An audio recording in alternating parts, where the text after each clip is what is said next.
Assalamualaikum warahmatullahi wabarakatuh. Halo teman-teman semuanya. Bagaimana kabarnya hari ini? Semoga kita selalu dalam keadaan sehat walafiat ya. Di sini kami dari kelompok 8. Sebelum memasuki materinya, kami akan memperkenalkan rekan-rekan saya. Yang pertama ada Irfan Warih Pratama dengan NIM 1903 101047 dan dengan saya sendiri Kofifa Ayu Pitaloka dengan NIM 1903 101049 dan ada Bagus Dwi Nur Cahyo dengan NIM 1903 101057 dan yang terakhir ada Bramantio dengan NIM 1903 10162. Nah, di sini kami akan menjelaskan materi atau mempresentasikan materi yaitu tentang epistemologi suatu masalah. Nah, teman-teman tahu nggak epistemologi suatu masalah itu apa? Nah, di sini akan dijelaskan dengan rekan saya yaitu Irfan Wahri Pratama.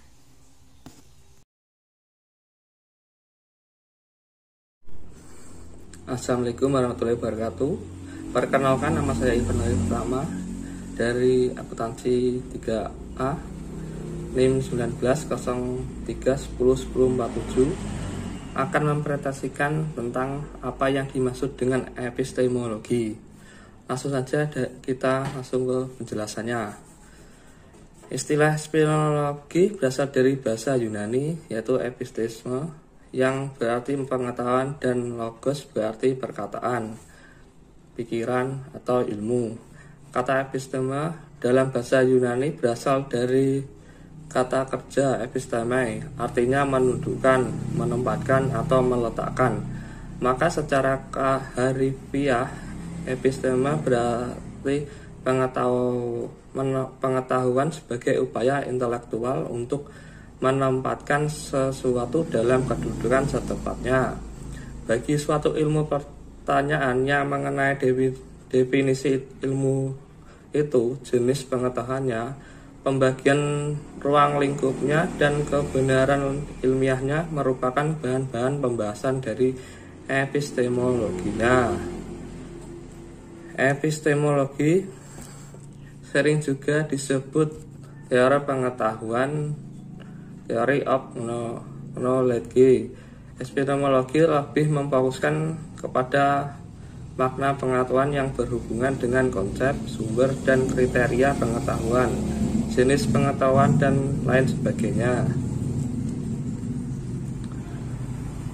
Beberapa ahli yang mencoba mengungkapkan definisi daripada epistemologi adalah P. Hardono Hardi. Menurut beliau, epistemologi adalah cabang filsafat yang mempelajari dan mencoba menentukan kodrat dan skop pengetahuan, pengadaian dan dasarnya, serta pertanggungjawaban atas pernyataan mengenai pengetahuan yang dimiliki.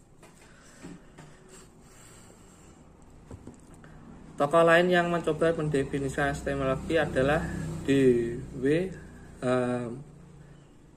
Hamlin.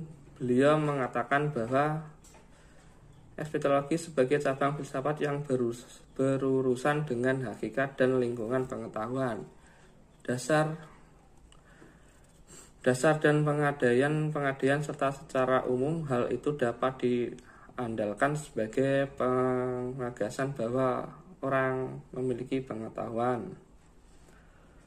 Runes dalam kamusnya menjelaskan bahwa epistemology is the branch of philosophy which investigate the origin, structure, method, and validity of knowledge. Itulah sebabnya kita sering menyebutnya dengan istilah epistemologi. Untuk pertama kalinya muncul dan digunakan oleh J.F. Ferrier pada tahun 1854. Runes, 1971 sampai 1994. Sekian dari presentasi saya. Mohon maaf pada kesalah kata. Semoga semua baik-baik saja dan sehat walafiat. Sekian dan terima kasih. Assalamualaikum warahmatullahi wabarakatuh. Dengan saya Kofifa Yupitaloka dengan NIM 1903 101049. Di sini saya akan menjelaskan pentingnya epistemologi. Nah, teman-teman tahu nggak sih apa itu pentingnya epistemologi? Epistemologi merupakan landasan bagi manusia untuk bertindak dalam kehidupan sehari-hari sebagai dasar mengembangkan kearifan dalam pengetahuan. Dan juga sebagai sarana untuk mengetahui tentang variasi kebenaran pengetahuan. Jika dilihat dari sudut pandang objek, kita bisa melihat ada 3. Yang pertama, empiris atau nyata, yaitu di mana objek ini dapat ditangkap baik oleh indera lahir dan batin. Yang kedua, yaitu ada objek ideal. Nah, objek ideal itu di mana pada objek ideal ini pada dasarnya tiada dan menjadi ada berkat kegiatan akal. Yang ketiga itu ada objek transender. Objek transender sendiri yakni pada dasarnya itu ada, tetapi berada di luar jangkauan pikiran dan pengalaman manusia. Nah, oleh karena itu, ketiga tersebut dapat disimpulkan bahwa ketika kita mempunyai keinginan untuk mengetahui suatu pengetahuan, maka kita harus benar-benar memahami. Memahami apa? Memahami bagaimana cara memperoleh pengetahuan tersebut dengan baik. Bukan hanya sekedar kita mengetahui, tetapi juga kita bisa memahami bagaimana pengetahuan itu ada, dan sehingga di situ kita harus benar-benar berpikir tentang pengetahuan yang ingin kita ketahui. Itu saja penjelasan yang dapat saya sampaikan.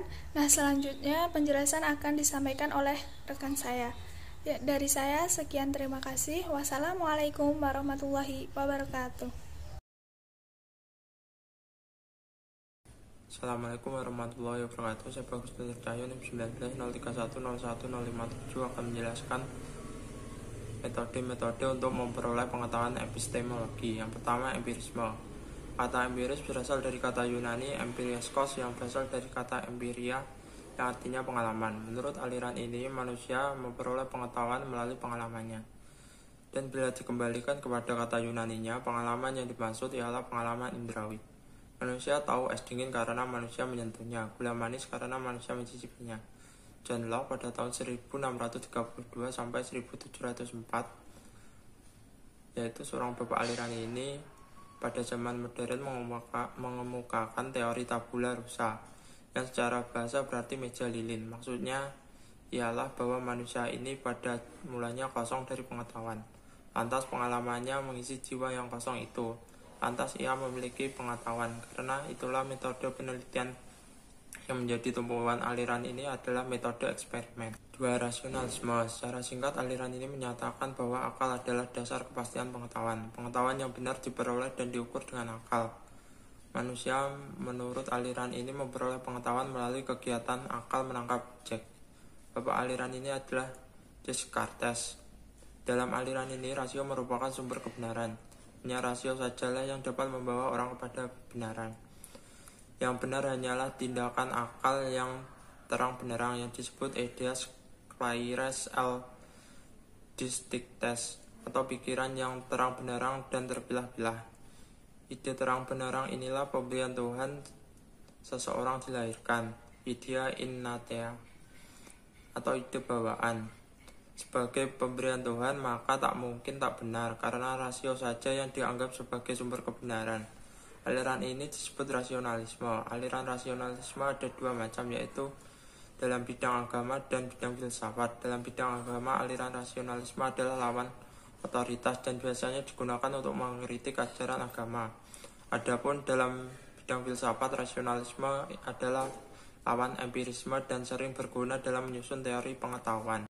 3. Fenomenalisme ajarankan. Fenomenalisme adalah teori yang menyatakan bahwa semua pengetahuan adalah fenomena dan semua yang ada itulah fenomenal. Sehingga pengetahuan manusia hanya terbatas pada gejala-gejala yang tampak yang dapat diamati oleh indera dan diberikan atau ditambahkan sebuah kesadaran. Teori ini dikemukakan oleh Immanuel Kant, seorang filsuf asal Jerman, yang berusaha mendamaikan pertentangan antara empirisme dan rasionalisme. Menurutnya, dalam proses pemerolehan ilmu pengetahuan, unsur rasio dan indera sama-sama berperan. Tidak mungkin yang satu bekerja tanpa yang lain. Sebagai contoh, ketika kita membaca koran dan melihat foto teman lama kita di koran tersebut, ketika kita pertama kali melihat koran tersebut, kita akan mengatakan, oh ini Seno yang begini, begitu, dan lainnya. Tapi setelah melihat terlalu lama pada foto tersebut, Anda menjadi kurang yakin bahwa orang yang berada di koran tersebut merupakan teman atau bukan, karena ternyata di foto tersebut teman Anda mungkin terlihat lebih tampan, muda, dan gemuk. Kemudian Anda mencoba mengingat ciri khas orang tersebut dan perubahan fisik yang terjadi selama Anda tidak bertemu dengannya. Contoh di atas merupakan bahwa di sisi indera dan rasio sama-sama berperan. Mata melihat gambar, tetapi ingatan juga berperan. 4. Intuisionisme. Henry Bergson pada tahun 1859 sampai 1941 adalah tokoh aliran ini. Ia menganggap tidak hanya indera yang terbatas, akal juga terbatas, objek yang selalu berubah, demikian Bergson. Jadi pengetahuan kita tentangnya tidak pernah tetap. Intelektual atau akal juga terbatas. Akal hanya dapat memahami suatu objek bila kita mengonsentrasikan dirinya pada objek itu. Jadi dalam hal itu manusia tidak mengetahui keseluruhan atau unikiu. Tidak dapat memahami 5 sifat-sifat yang tetap pada objek. Misalnya manusia mempunyai pemikiran yang berbeda-beda dan menyadari kekurangan dari indera dan akal. Maka Bergson mengembangkan satu kemampuan tingkat tinggi yang dimiliki manusia, yaitu intuisi. 5. Metode ilmiah. Secara etimologis, metode berasal dari bahasa Yunani, yaitu meta yang artinya sesudah atau dibalik sesuatu, dan hodos yang artinya ialah jalan yang harus ditempuh. Ada juga yang mengatakan metode berasal dari Yunani, yaitu metodos yang berarti jalan.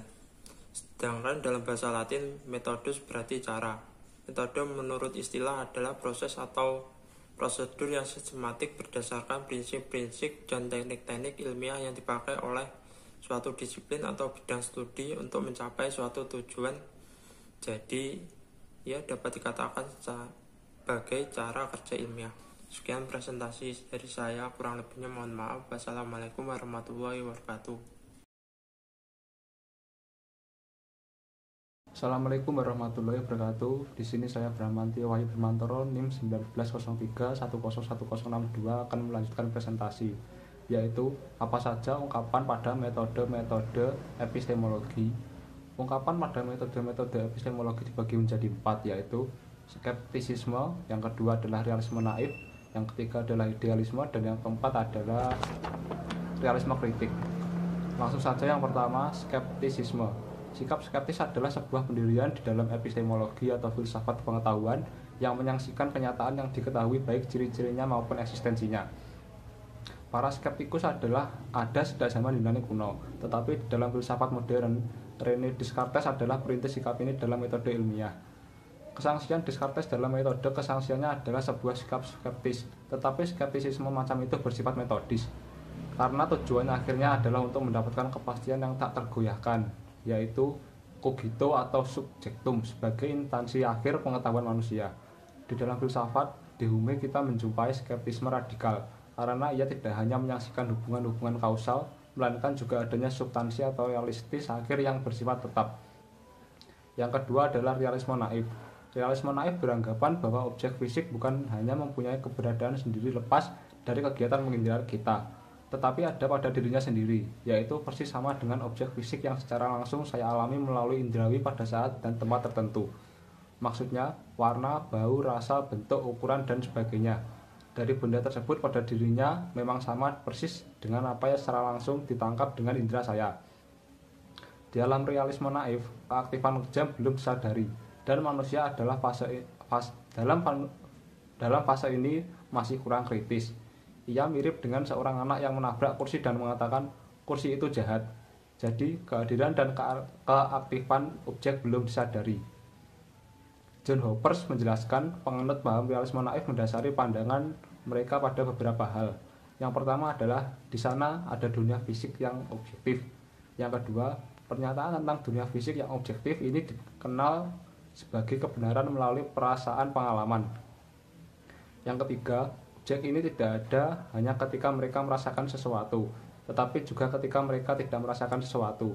Jadi tidak terikat pada suatu persepsi. Yang keempat, berdasarkan pikiran sehat, kita merasa banyak dunia fisik yang indah sebagaimana adanya. Secara keseluruhan, pandangan tersebut mempunyai kebenaran secara pengetahuan. Sedangkan yang kelima, terdapat kesan bahwa dunia fisik disebabkan oleh berbagai hal yang nyata pada diri mereka. Yang ketiga adalah idealisme. Idealisme adalah suatu aliran yang mengajarkan bahwa hakikat dunia fisik hanya dapat dipahami dalam kaitan dengan jiwa dan roh. Istilah idealisme diambil dari kata idea, yaitu suatu yang hadir dalam jiwa. Pandangan ini dimiliki oleh Plato dan pada filsafat modern. Idealisme mempunyai argumen epistemologi tersendiri.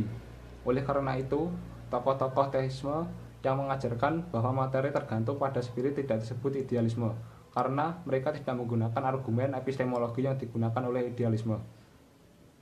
Idealisme secara umum berhubungan dengan rasionalisme. Ini adalah mazhab epistemologi yang mengajarkan bahwa pengetahuan a priori atau deduktif dapat diperoleh manusia dengan akalnya. Yang keempat, ada realisme kritik. Realisme kritik formal atau critical formal realisme yang berpendapat bahwa kualitas indrawi, baik yang primer maupun sekunder, secara formal ada dalam objek fisik yang dicirikan oleh kualitas tersebut. Subjek yang mempersepsikannya tidak menambah atau mengurangi apapun, tetapi selalu mencatat bagaimana adanya. Misalnya, warna merah yang dilihat pada buah apel, memang secara objektif ada pada apel tersebut. Apel pada dirinya sendiri adalah merah bagi siapapun yang melihatnya. Namun, jika di bawah sinar lampu neon yang berwarna biru, warna apel tidak kelihatan merah, melainkan berwarna jingga. Meskipun secara objektif, apel berwarna merah. Sekian presentasi dari saya, ada kurang lebihnya mohon dimaafkan. Wassalamualaikum warahmatullahi wabarakatuh. Sekian materi yang dapat kami sampaikan dari kelompok 8. Semoga materi pada hari ini bisa bermanfaat bagi kita semua. Dan saya akhiri, wabillahi taufiq wal hidayah. Wassalamualaikum warahmatullahi wabarakatuh.